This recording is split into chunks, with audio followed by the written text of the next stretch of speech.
It's 11:20. This is On the Hour. On the Hour. Such is politics. It's a painful business. On the Hour. What you mustn't do in politics is listen to people. It's a painful business. On Radio 4. Such is politics. Well, the Germans have always been unenthusiastic about parallel currencies. On the Hour with Christopher Morris. Good morning. The main stories tonight. The headlines. More oxygen needed, says France. Will all paper be continuous? And Anorak Tuesday under threat, declares Primate. On the Hour. And later, we ask Foreign Secretary Douglas Hurd if that is likely to happen. No, I don't think that is likely to happen. Plus, speaking from the House of Commons ping-pong chamber, Prime Minister John Major expresses outrage at the decision by the Rugby Football Union to abolish prop forwards. That is also Michael's position, it is Douglas's position, it is my position. It is a position held by every member of the Cabinet. But first, the news. Residents of Brixton woke this morning to see the streets literally swarming with hard-faced convicts. But, according to officials, there was no need to worry. It was simply an escape for charity, the brainchild of Home Secretary Kenneth Baker and prison warden David Spreckley. Some of the prisoners had expressed concern over the depletion of the Amazon rainforest, said Mr. Spreckley, and I thought, what better way to help than have a sponsored mass breakout? At 7 o'clock this morning, the doors were opened, the warders turned their backs for 45 minutes, and prisoners paraded out of the gates in colourful fancy dress. They are under strict instructions to return by evening prayers. At home. The Conservative Party Central Office has once again flatly refused to speculate over the precise date of the next general election. However, they did agree to leave a series of cryptic clues at undisclosed locations around the country. The pound. Sterling today, 7, 2, 50 and 5. On the Hour with Christopher Morris and other reporter presenters. It's 27 minutes to, time to go over to the Green Desk for some environmental news. Green Desk. Environmental news with me, Rosie May. The organisers of the 200-mile Malvern to Mapstead Whale Walk have fallen at the first hurdle. That's because whales can't walk and find almost any form of motion on land beyond their capabilities. Environmental news. If it's green, we'll cover it. Rosie May, getting the measure of matters green, a kind of green gauge, if you like. Later, who pays for our cheese? But first, the unspeakably awful and filthy world of police corruption. A special report now from our reporter, Gavin Strength. In a surprise development, it was announced this morning that the Special Investigations Unit of Greater Doncaster's Police Force was to be disbanded. The region's Chief Constable, Sir Michael Cog Lucifer, explained the move. We investigated the West Dorset Flying Squad and we found out that they were completely innocent.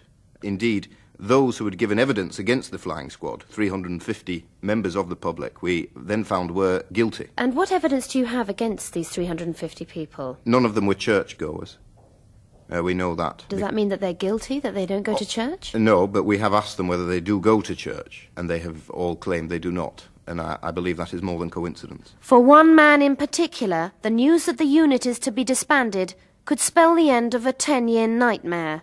Lionel Cosgrave is a 23-year-old local pizza delivery man. I've just grown to notice over the years, I seem to have spent rather a lot of time being arrested, interrogated, thrown in prison, and I don't know why. Could you tell me what was your first arrest, Lionel? I was charged with impersonating a Chelsea pensioner. Though I was in the area at the time of Chelsea, I can't do many impersonations. Well, I can do Michael Crawford. Lionel Cosgrave, guilty Cosgrave, has been indeed arrested 46 times. Could you tell me a little bit about your forensic scientist, Freddie Vincent? Dr. Freddie Vincent. I don't actually think he is a doctor. No, he's not. But he calls himself one, and who are we to disillusion the lad? He's a young man, he's a God-fearing man, a man who, in his own words, cacks himself before the Lord, and I respect that and I admire it. I talked to Dr. Vincent in his home laboratory. Bearing in mind the training that most forensic scientists have in this field, would you not say that you're a little bit young to be dealing with matters of this importance? Well, that's not the first time that allegation, has been put to me, and I've got a reply for that every time. Which is, how old was William Pitt the Younger? I've been arrested for charged with fitting up terrorist bombings, poisoning wells. And what actual evidence do they use against you for these crimes? Apparently they found my blood all over policemen's fists and boots, and apparently my fingerprints have been found all over my hands. I question this forensicness myself. You can always sort of make something look like something else. If I take a football and paint it green, you might say, oh, it's a giant P. But, scrape away the paint and, underneath, oh dear me, it's a football. Freddie Vincent, Dr. Vincent, presents the evidence to a committee, myself, and I decide who is to be tried. And who else is on this committee? I've just told you. Just you? Myself and my conscience. There is a bloke called Lionel Cosgrove.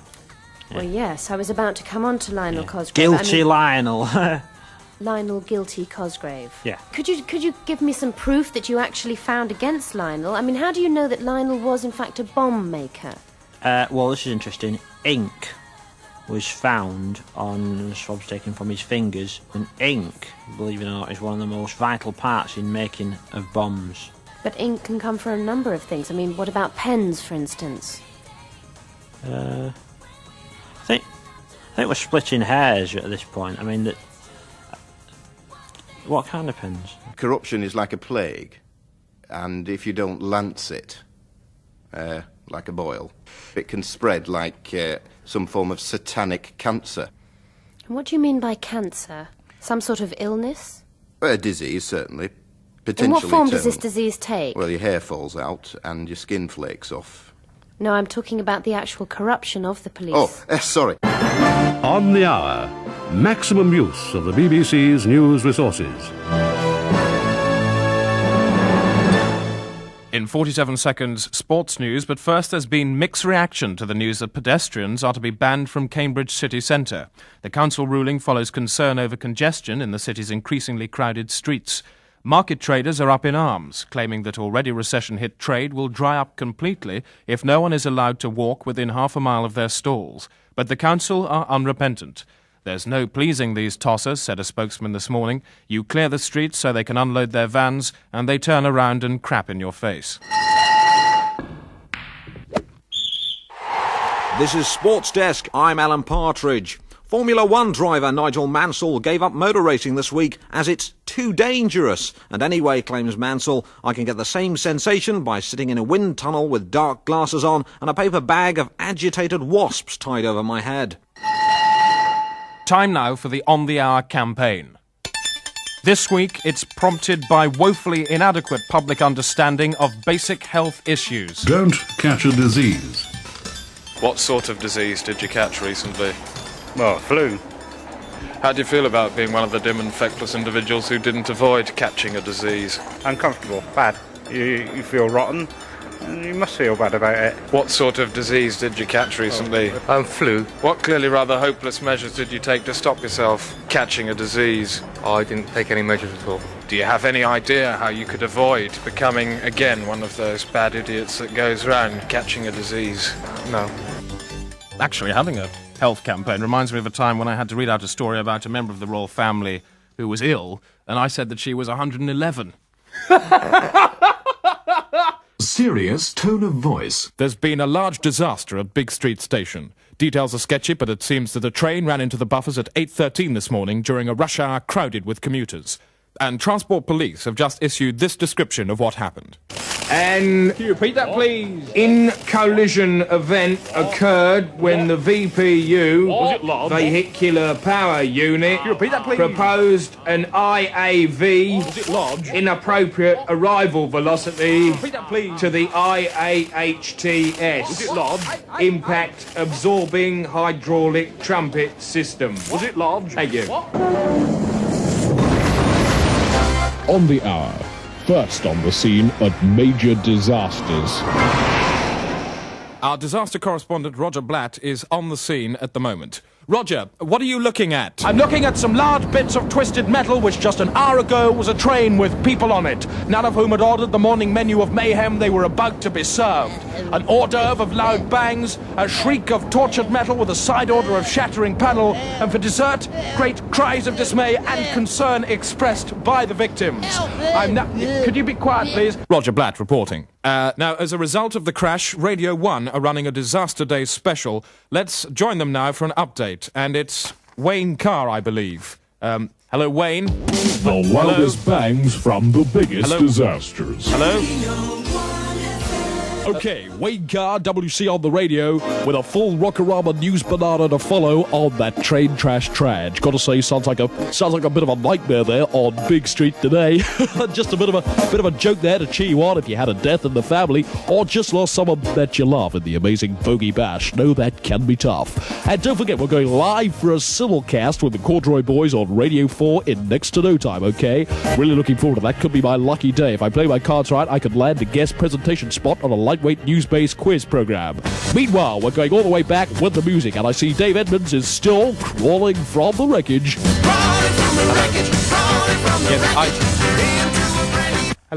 On the hour, disaster news update on the serious crash at Big Street Station. Reporters looking for an eyewitness have found a single man in his mid-20s with an off-the-peg suit and a dull but adequate career in computers. Well, the first I knew, there was a huge bang and glass flying everywhere. I couldn't believe it. Just like they said it would be in the advert. Look, page 38, Eyewitness Monthly. I've only had this copy a fortnight. Great value, isn't it? Am I on the 9 o'clock? This is telly, isn't it? On the hour, catastrophe special, reactions. And British Rail say they will launch an immediate investigation into the crash to decide they have nothing at all to do with trains and anyway they're underfunded. And if you're driving in the Big Street area, expect delays from the build-up of heavy traffic as frontbench politicians and current by-election candidates converge on the station and then tear off to nearby hospitals in an effort to appear on the same news bulletin twice. And we go back to the scene now with Roger Blatt. And as you join me, some of the victims are being dragged out. And one more time, please, love. It's for a second time, actually. There wasn't enough light for the cameras on the first take. Could you sob a bit louder, please? More sobbing. I'm afraid what you're hearing is typical of modern television journalism. Wave your stumps and action. What they're doing is simply obstructing me please. From asking valuable questions. Don't die yet, please. The listener wants to hear. Amateurs, don't die. Excuse me. You're critically injured with a shattered pelvis, pneumothorax and partially torn off face. How do you feel? On the hour, Disaster Plus. Just coming up to 4:20, and Weekend PM Special tonight comes live from the besieged home of a maintenance man who will be speculatively blamed in a few hours' time, reduced to a gibbering wreck by 6 months of press harassment, and found extremely responsible for everything in about a year from now so that everyone else can carry on as if nothing had happened. On the hour, modern yet palatable news presentation. In a moment, the On the Hour audio pullout is the sound package which follows the sports insert. But first, we're getting news of chaos for drivers on the A1 as today's high temperatures cause the road to buckle. The Northumbrian stretch between Durham and Newcastle has been found in Shropshire. The A1M at Doncaster is now part of the Telford bypass, and 7 miles of the congested Lincolnshire section have bent due east as far as Norwich and are expected to reach the North Sea by midnight. This is Sports Desk. I'm Alan Partridge. Athletics, and sprinter Linford Christie has withdrawn from tomorrow's Crystal Palace meeting in Oslo, blaming groin injury. The problem centres on possible tearing in the lower skin and a slight severing of dry tissue from the genital wall. Apparently, 7 connective membranes have been stretched and 3 have come loose, causing the inner sac to chafe against the muscle for the 3rd time this season. Thanks so much indeed there to Alan Partridge. And later in the programme, but first, time for the audio pullout. On the hour, the audio pullout.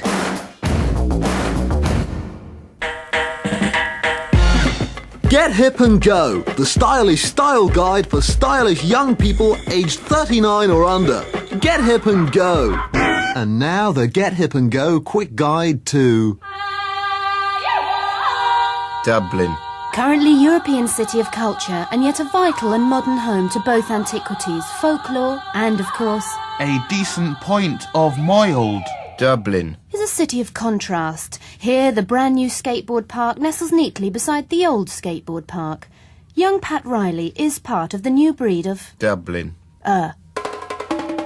Working as a video director was always the kind of job you could only do in London or LA. That's the Irish punt is worth £100 sterling.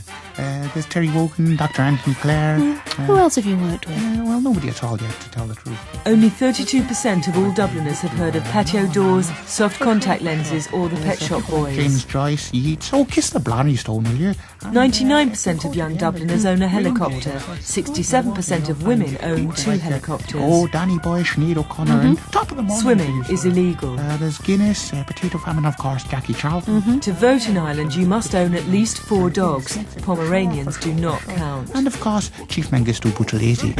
Are we on the air, sugar? Sir. Sir. I. Oh. Style. What is? Sir. Sir. I. Oh. Get Hip and Go asks various eminent leaders of fashion and Culture. to tell us what is. Sir. Sir. I. Oh. I think the test acide of style is that those with style never talk about it much. Style is James Dean, Marilyn Monroe, Sarah Brightman. Well, I suppose style's listening to Smokey Robinson at 2 o'clock in the morning and with a glass of Rolling Rock in one hand and Isabella Gianni on the other. Style is what you want it to be. Style is never what you want it to be. Well, it's a wooden thing that helps you get over a fence. Leaves. Leaves. Leaves. The Leaf Valley, France, where each year the peasants pick the leaves one by one, stalk by stem, as they have for hundreds of years. Leaves. They are leaves. November, the Leaf Valley Leaftide Leaf Festival. The leaf dance is done, and at its climax, 100 of the leaves are cast to the wind. Leaves. They are some leaves. And now you too can share in this ancient beauty with your own stylishly, individually wrapped leaves. Les Leafs Naturels de Leaf. Toss them, throw them, gather them in your own garden or home to the envy and delight of your neighbours. Crumpled, withered English leaves will never seem so attractive again. Les Leafs Naturels de Leaf. Leaves. Some leaves. $12.99 per leaf. Also available in large bags. Now the Get Hip and Go quick guide to Berlin. It's in Germany. On the hour, the audio pullout is now complete. Fridge doesn't fart when you take the meter. Welcome back. Reports coming up in the next 40 minutes. We find out if Douglas Hurd supports the in which We support the in which. And how a last-minute rewrite has helped the Archers accommodate the release of hostage John McCarthy. How could you do it to your poor old father? Leave me to do the milking. When I could have been celebrating the release of hostage John McCarthy. Joe, sit down. Come on, you don't look well. But first, the news. A Safeway's bag stuffed with over 200 kilos of pure cocaine was handed into a Humberside police station late last night by beachcomber Alec French. Police said this morning the cocaine had an estimated street value of £33,000 million. I'm staggered, said Mr. French. It's been in the family for years, and no one thought it would fetch sixpence. Gynecology. The sperm count today, low, southerly, increasing 5 to 7, moderate, good. On the hour, health check. How do you feel about the increasing incidence of horizontal disease? Very, very sad indeed. Which angle of disease most worries you? 180, I would think. Which is worse, a horizontal disease or a vertical disease? Horizontal, I should think. Why? Definitely, because with a vertical, which is where you're going to be here, I would find a wall or a thing like that, and I would just stand there and hold it. How do you feel about the recent outbreak of horizontal diseases? Well, I think it's inevitable with the pressures we live under today. Do you feel the information's being suppressed at all? Yes. Who by? The same people who suppress all other information in this country. This is the most suppressed country on earth. How would you respond if you were confronted in a fisticuff situation with a horizontal disease? Well, because of my past, I would learn to accept it philosophically. You'd work it out in Nietzschean terms, perhaps? Oh, yeah. Of all the angles of disease in the world, which do you fear the most? 180. What about a 35-degree disease? How frightened do you feel of that? Acceptable. Acceptable. 78 degrees? Time you did something about it. And by the time you get to 360 degrees? Well, you're going back where you started.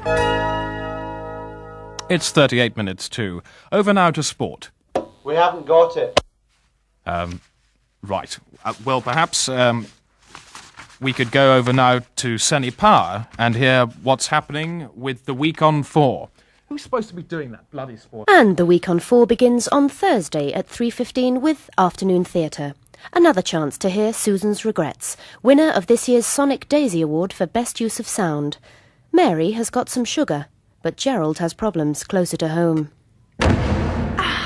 Tea and cake, Gerald?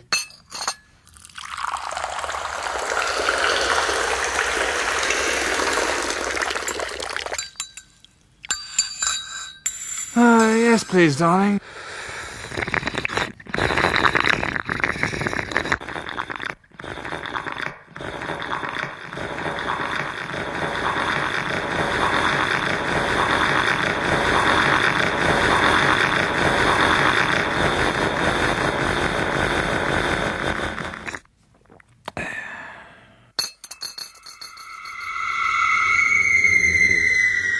Do it now. Do it. Do it now. Mary, I've come about the sugar. And you can hear Mary's reply on Thursday afternoon. On Saturday at 5 p.m, there's a start of a new series of With a Shotgun in My Mouth. Controversial psychiatrist Dr. Anthony Clare straps public figures to a wooden chair in a disused warehouse and forces them to reveal embarrassing childhood secrets by putting a shotgun in their mouth. This week, risking a mouthful of pellets, is the Duchess of Kent. Earlier on Saturday at 12:25, there's a special 3-hour edition of I'm Sorry I Have to Appear in This Programme.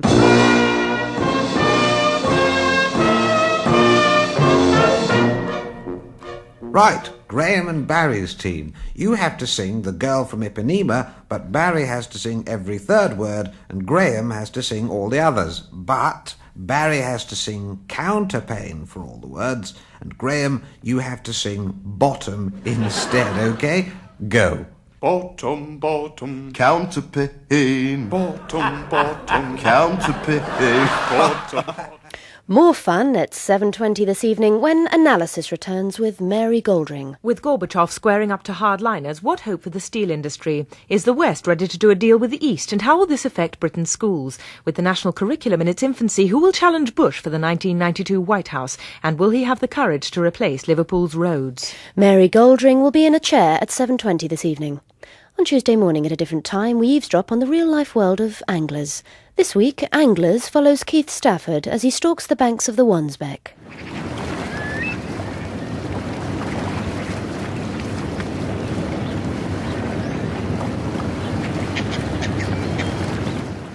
Anglers at 10:30 on Tuesday on Radio 4 FM. On Longwave at that time, we go over live to the Guildhall, Westminster, for full coverage of the beheading of Rabbi Lionel Blue. On the hour, the face of reason in August and September. A note from the post office. Birthdays this week. Don't forget the final posting day is Wednesday. And I think now we can go back to the sports news with Alan Partridge. Green Desk. Last year there were 200 million raindrops in the UK. This year there were only 190 million. If you want to know how you can help save our raindrops, then ring 0898 22 5522 and ask about adoption. Green Desk. Last year there were 500 types of wood in Hampshire. This year there are 600. If you know who's been leaving types of wood in Hampshire, then leave a message on 0898 33 5533. Closing music. And there's just time to look at tomorrow's headlines. The Times, more oxygen still needed, say the French. There's a picture of Mr. Mitterrand there. The Telegraph opt for Meat Man in Commando-style soap attack. The Mail lead with Dead Rhino blows through Glasgow. The Star stick with slow-motion stuntman in Leg Fury, that's for the second day running. And Alleluia Warden in Songfest barge torment, that's the Express. And that's it. Just remains for me to say, take this... right.